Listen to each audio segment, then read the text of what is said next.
All right. Let's do our pick for who will win the Big Ten regular season. I don't think this will be any secret. I have one that's not my favorite team, so I'm going to let you guys all go first on this one. Burke, who is your team and why is it Indiana? It's Indiana because look at this roster, man. If you talk objective talent on rosters, if you are free fantasy drafting from the pool of the Big Ten Conference, like Indiana's top 8 players are drafted before the next team's like 4. And that is just the talent of the roster. Yes, we are getting buffed because of the Woodson buff, and that is earned. That is warranted, man. We've had so much talent on these teams that Woodson hasn't gotten the most out of, and it's been truly frustrating for a bunch of fans who just put any and all resources they got into this thing to watch the team up in West Lafayette have as much success as they did. We have talent here. Mike Woodson needs to see that he has objectively so many gifts. He is blessed with riches for this season. He needs to figure out how he can get them to work together. The floor spacing last year was atrocious. Hopefully McKenzie and Mgbako, you saw how he ended the season compared to how he started. It was night and day. He came on so hard at the end of the season that they had to share the co-Big Ten Freshman of the Year with Owen Freeman. Owen Freeman, as reliable as ever throughout. McKenzie just came on so aggressively at the end. The backcourt was the most glaring issue for the Hoosiers last year. That has been cinched up. Like I said, he had to start. That was Indiana's most glaring weakness last year. We were still competitive, not as much as we wanted. Of course, we missed the tournament. But the backcourt has been reloaded to an extent that shows that Mike Woodson has finally learned his lessons from 3 years in the transfer portal. He realized that you can't just find the guy you need. You need the guy to replace the guy you need when that guy you need goes down with injury. You need a backup plan for everything now, and I'm glad that we went out and did it. Now it's time for him to put up or shut up because he has so much talent on this roster that anything but success is an indictment on him and everything he's got going on right now. I love the case that you made there, Burke. Excellent job. It went on for a while. I love it. We are now going to go to Russ, who is surely going to pick Indiana as well. Russ, go ahead. I will pick the best team in the state of Indiana, which is the Purdue Boilermakers. So yes, you were correct, somewhat. I get the Purdue hate because you're losing a 2-time National Player of the Year, and people see that void and go, "Oh, there's no way they're going to repeat." But the last team since the Baby Boilers that was painters like this is the team that's going to go to the Final Four was the Big Four with Dakota Mathias, Vince Edwards, Isaac Haas, and PJ Thompson. But the year after that was actually a better year. We lost those 4 seniors. We lost that production. Everybody thought, okay, we're going to drop off. And that next year was the year we actually almost made the Final Four. And I think we could see a similar type of performance this year where that team, they had a lot of different starting lineups. They had a lot of different guys lead scoring at different times during the year. But yes, we're losing the best big man in the history of our school, probably the best player in the history of our school, but we might have the best point guard in the history of our school in Braden Smith, who very well could lead the school in most assists in school history after his junior year this year. So, he's obviously the front runner for Big Ten Player of the Year for a reason. Trey Coffin-Renn, yes, his production, if you look at stats, are not consistent, but as far as when he's been counted on, he's been just as dominant as what Edey's been. And we're bringing in these freshmen. Raleigh Burgess is a freshman I didn't mention last time I was on the show, and he might have had the best open scrimmage as far as scoring-wise and defensively of any of the freshmen. So we're bringing in talent. We're reloading. We're bringing back 3 starters from a team that went to the national championship game, and I think this team, once again, is the cream of the crop in the Big Ten. All right. Braden Smith, best point guard in Purdue history. That's a really interesting take. I was thinking through that one. Are you saying best career as a point guard, or you think he's the most talented overall point guard to ever play at Purdue? I think it could be both. I don't know that it's as clear as what Zach Edey was, but I think he's in the National Player of the Year conversation his junior and senior years. Okay. All right. That's really interesting. I'll have to think more on that one. I don't really have anything to refute it, but I'm not going to say it's totally correct, but I trust you, Russ. So, Dylan, who's your pick? Well, as the kids say, Russ ate and left no crumbs, so can't really follow that up. We all know who I'm picking. Boilers by 1 billion. Russ, A billion geez, wins in the Big Ten this year. Could you leave me a little something? You just said literally everything. Like I have anything to say. No. Now, I will say, if you're going to put money on it, put money on the field, because there's only only two other teams in Big Ten history that have won the Big Ten outright 3 times in a row. One of them actually was Purdue in the 90s, and the other one was JR's team, Ohio State in the 60s. So, odds are, Russ was especially there with in the 18 60s. teams He now, knows. not the – sorry. I said you were there in the 60s. I was. Bobby Knight yeah, was on that Bobby team, Knight. though. But yeah, no, chances are we won't repeat, but I don't know how you pick anybody else but us right now. JR, have you been to Mackey yet? No, not yet. We need to make that happen. I do. I need to go there. I've been to what's it called? Why am I? Yeah, come blanking on the name on. of Indiana's arena right now. Assembly call. Simon Scott Assembly Hall, man. If you abbreviate it, I don't know why I was blanking on that. Simon Scott Assembly Hall. If you abbreviate, it's just ass hall. So I mean, Yeah. Okay, well, there you go. That's what we. I will need. tell you this: if you ever go to Assembly Hall and you haven't been there, if you're listening to this pod, do not get balcony seats. And also, They're terrible. there's certain seats where you can't see the whole floor, and they don't tell you that. Also, be looking up ahead because things have fallen from the ceiling in recent years. So bring a hard hat, maybe. So that's just a few that's true. recommendations. hey That's Russ, true. where They tried don't to we- kill Bryce Sensabaugh. We want to know you really want to be there, okay? Russ, where don't you have those problems? Mackey Oh, Arena. okay. Honestly, Bryce Sensabaugh never played the same after that happened at Indiana. So right, hey. You're always looking above you. You don't know what's going to happen. All right, hey, we picked Indiana and Purdue. We got to talk. You guys got to give me the counterpoints. Why don't you see Indiana? I'm going to go right back with you because everybody who isn't a Purdue fan watching wants me to ask. I mean, a question. They want the real reason on why Zach Edey can be just replaced like that. I think that if there is one coach that could possibly do it, it is Painter. I got to give him credit, man. Painter is an all-time Big Ten coach. I don't think He's he's one of the best replaced. coaches in the Like I country. said, I don't think it's a replacement issue. I think it's, Trey Kaufman will be the post go-to for this team, but we've surrounded him with shooters. One thing Braden Smith said about these freshmen, and of course, all you're going to hear in the offseason is positive things about your teams, all teams. But every one of these kids can shoot, and every piece of film I've seen from practice, from scrimmages, is all these freshmen can shoot. We already know Miles Colvin can shoot. We already know Fletcher Lawyer, who, yes, he's hot and cold, but in the big games last year against an Alabama, against an Arizona, dropped nearly 30 points in both those games. So I think this is a team that they don't replace Zach Edey and have one go-to guy, but you could have probably 6 different guys score 20, 25 plus at some point this season. interesting. Hey, Dylan, I Dylan, came your in saying, if analysis. there's one We guy, also it's Ooh, I got a good we point. also need Dylan's analysis. Let's not forget him, Dylan. Okay, when I left, I forget which football game it was. I left early. I saw Coach Paint in the concourse, dapped him up, gave him a little hug, and I felt like perfection. And I felt amazingness when I hugged Paint. And I said, Paint, I kissed his ring, and I said, God bless you for bringing happiness to this school. And that's my argument: is Paint is all that is man. And yep, that's it. Wow, Burke, I don't know if you've dapped up Mike Woodson yet, but that's about your only argument you can have at this point. But if you can't like to make say another I've one, had feel that free. in-depth of research on my end, but Unless you touched I his mean, I goatee, can't really I don't want find to hear it. that. Hello, Coach Woodson. Can I just caress your goatee real quick for good luck? Oh man! All right, Burke. Anything else before we get to some of the comments? No. And you guys want to tell me why Indiana sucks? I mean, Oh yeah. No, I already said my comment was just Woodson hasn't shown the history to get the backcourt production needed to win the Big Ten.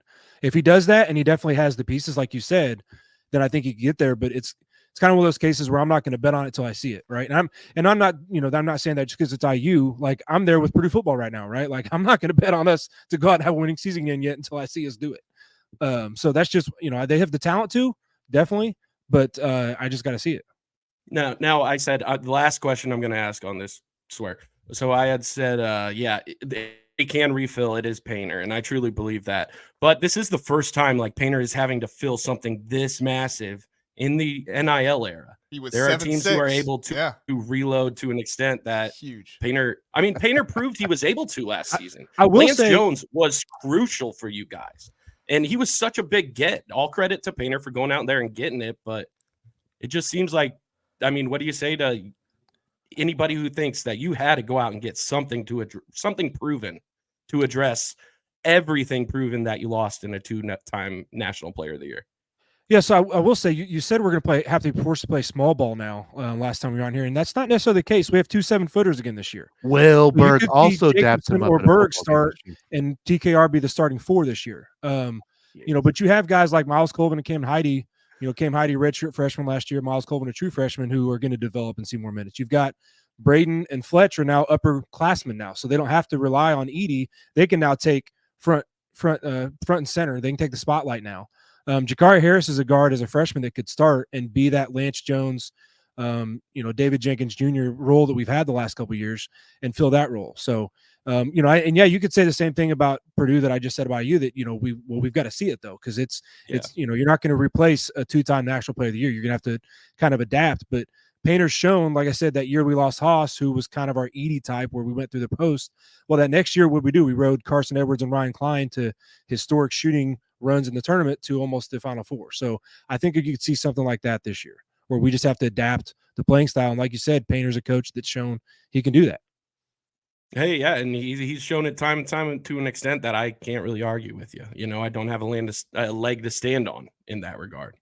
But yeah, Fletcher Lawyer is going to have to be huge this season if they want to repeat for the 3rd time.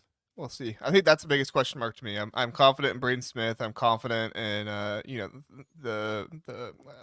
I'm forgetting so many names tonight. Trey Coffin-Wren. I think he showed it last season. I doubted him a little bit, but I think he showed it in times when he needed to, and so I think that he's going to be a very good center. We won JR over on Trey Coffin-Wren. Let's go. You did. I'm just concerned about Fletcher Lawyer. That's my biggest thing. If he's consistent, I think they can do it, but that's the biggest thing for me. I'm telling you, Will Berg's going to be a dog. Wilberg, how could you not be with that name too? That's an awesome name. It's a great name. A lot of opportunities. Well, 1-syllable names have been very impactful as the big man for Purdue. So like Haas, Edey, Berg. That's 2 syllables. Yeah, Edey's 2 syllables. it's short enough. We can count it though. It's short. It's 4 letters. Like it's basically 1 syllable. Zach is one. I mean, that's true. There we go, Zach. Yeah, nailed it. Philip says Illinois is winning it. Indiana has a problem at coach, and Purdue has a problem with extreme dependency on a small point guard. So who's Illinois. This Philip guy? We like Philip here. Dylan. Sorry, I'm sure he's a great guy. He just has bad takes. Do we know who Illinois' point guard is? I'm only hearing turmoil out of that camp. Let's hope. They didn't have a point guard last year, and they were fine. So. I mean, there's against Illinois. Jack Tusionis is going to be something, but I'm hearing some negativity out of the others, but whatever. We'll see. It's just hard for me to pick a school like Illinois that is replacing all but 2 players to win the conference. Like, you got the talent. Sure, you went and got dudes that can play ball, but you could be 500 in the conference, or you could actually go win it. And I wouldn't be surprised either way. I think Illinois is going to be up there. I don't know if they win it, but I think they're going to be up there. John says they're top 4. Yeah, John says biggest question for Woodson is Malik and Umar Ballo's minutes. How will those look together? I think they'll look fine together, don't you, Burke? Yeah, I think that we won't see them on the floor together as often as people think. Just with how Umar has played over the years, it is few minutes. Like he has not logged massive counts. But I don't think he will have to. Like we got Langdon Hatton coming off the bench as well. A guy Ohio State wanted. This kid, his size, it jumps off the screen. I mean, he doesn't have all the talent that the rest of these Big Ten starters have, but he is going to be a nice piece off the bench to just alleviate Umar while Malik is operating at the 5. But even then, we could slide McKenzie down to the 4. There is so much talent that if utilized properly, if exercised, if just managed correctly. Again, this is all on Woodson this season. There's the IU fan that I know. That's the radar. If this roster is stacked to the point where it could be it is a blessing and a curse for Mike Woodson. It's a blessing in that he has all this talent. It is a curse in that he finally has to show it all. What result would put him in the hot seat, Burke? Not making the tournament. He's for sure that's too many expectations this season. What else would? You don't think the Dude, pitchforks will honestly, come out there's if so he much finishes like our fans are convinced this is the most talented roster, like by leaps and bounds. And it's pretty tough to convince Indiana fans of something else once their mind is made up. I'm sure you guys know that. And anything other than not I'm saying banner season, I mean that in the the way everyone says banner year. If this is anything but a successful year, like, he's out. Just has to be. All right, this will be the last one, and then we got to move on. Phillips is saying Illinois number 1, Oregon number 2. Now, I'm not hating on the Oregon take, but I was hesitant of thinking and Team Out West could finish number 2 because of all the away games they have to play. I think 7 away games you have to play, and that's gonna be really, really hard. I know UCLA has a favorable schedule on the road, or Oregon has a favorable schedule on the road. I believe they play Iowa, Michigan, Michigan State, Minnesota, Ohio State, Penn State, Wisconsin. So they don't play Purdue or Indiana or anybody like that. But I don't know. I think it's gonna be hard for them not to lose at least 4 or 5 games on the road. I'm also glad that Breton in the comments brought up those dusty, old, asbestos-filled, just tarnished, not tarnished in the way you think, but banners over there in Assembly Hall. I mean, those things, you pat them with something, asbestos is falling everywhere. So, and we just got a Final Four banner. We have a bajillion Big Ten championship banners. We got retired numbers that aren't retired, but they are retired. And we got a lot of banners. Just doesn't happen to be national champion. We have a banner on the moon.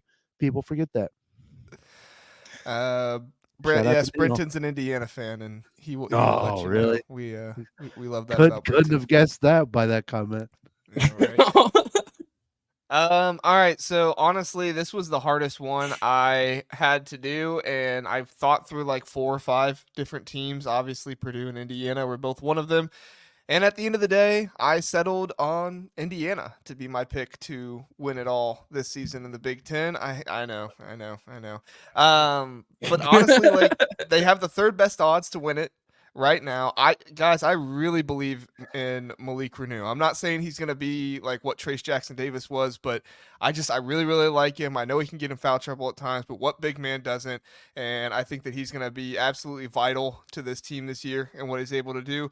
And when Mike Woodson had success with the backcourt, who did he have? Jalen Hood-Schifino, who came in ready to play. I think Miles Rice is going to come in ready to play. I think Kanan Carlisle is going to be a good shooter for this team. And I think an underrated piece of this backcourt that not a lot of people are talking about is Luke Goody and what he's going to bring to this team shooting-wise.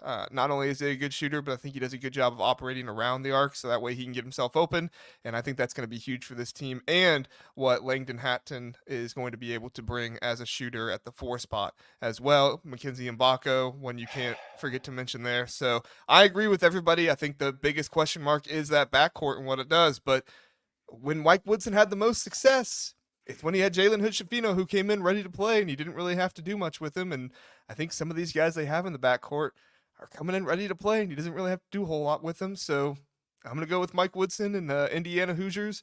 But I will be honest, I'm thinking about UCLA, I'm thinking about Oregon, I'm thinking about Purdue, I'm thinking about all those teams, Illinois as well. I'm thinking about all those teams. It's just, to me, this is one of the most wide open the Big Ten has been in a while, because I just think there's a lot of teams that put together a lot of talent, but all those teams also have at least one question mark they have to answer as well. It's a bad take, JR, but I'll forgive you. I know. I get it.